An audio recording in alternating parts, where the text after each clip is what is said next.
John, 1-1 at Stadium MK, what's your take on the game? I mean, a real up and down game in terms of looking at the two halves, and obviously the result probably doesn't tell you the full picture. But I thought we were excellent when we came out in the first half, and for 35 minutes we completely dominated the game, and in possession and out of possession as well. We knew from having watched MK over the past couple of weeks that they were a really, really threatening side. I think they've unbeaten in 4, they won 3 of them.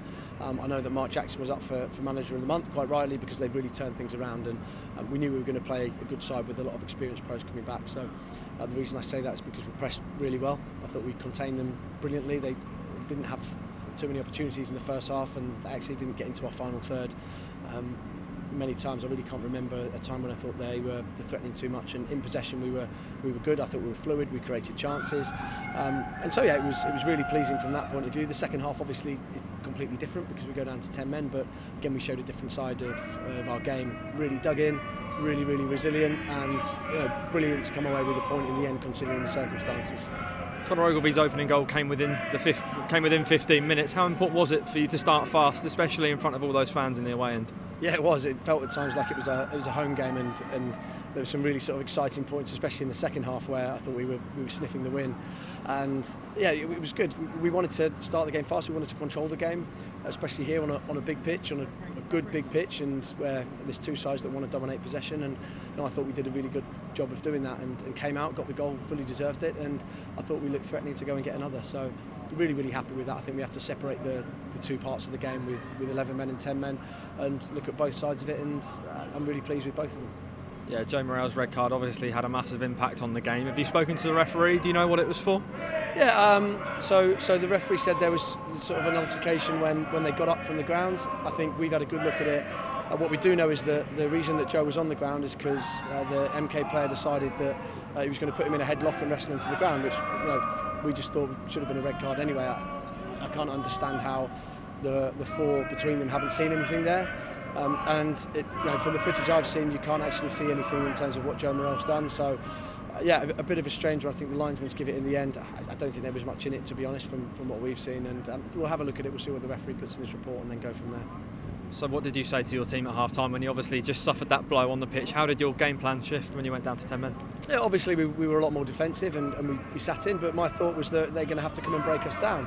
And we did really well to prevent them from really having any chances in the second half. They had the goal, which was the second phase from a set piece, with the ball sort of bobbled around in the box and broke to them. And then there was the long-range shot from 40 yards, which Matt saved really well. Apart from that, Matt had nothing else to do. So we defended crosses really well, we defended set pieces really well. I thought we really restricted them to chances, considering when MK have got 11 men, they're a good side to play against, let alone when we're down to 10. Yeah, MK had a lot of the ball in the second half, but momentum shifted late on. You must have thought Pigs' effort was in at the end. Yeah, I thought that was. We were right behind it, and it was a really good period of play, passage of play. And the subs coming on, I think, made a massive difference. And it was a shame that didn't nestle in the top corner, because I think everybody would have. I don't know what the reaction from the away fans would have been, but it certainly would have been a bit of bedlam for a few minutes. And just a word on the support. I mentioned earlier about the 4,000 Pompey fans that made the trip today. What's your message to them? Oh, they were amazing today. There were a lot of times in the game where it just felt like a home game for us. I'm pretty sure they felt aggrieved with what they saw on the pitch in terms of some of the officiating, but they got on with it, got behind the lads. There were some real moments in the second half where I thought they sort of sniffed the excitement of us going and getting a win, and we broke a couple of times. We didn't really get too many opportunities apart from the one at the back end. So yeah, they were absolutely amazing, and we're still going again. We've got a really good point away from home, and we'll go again on Monday. Yeah, on to Monday now. How will you approach the Morecambe game?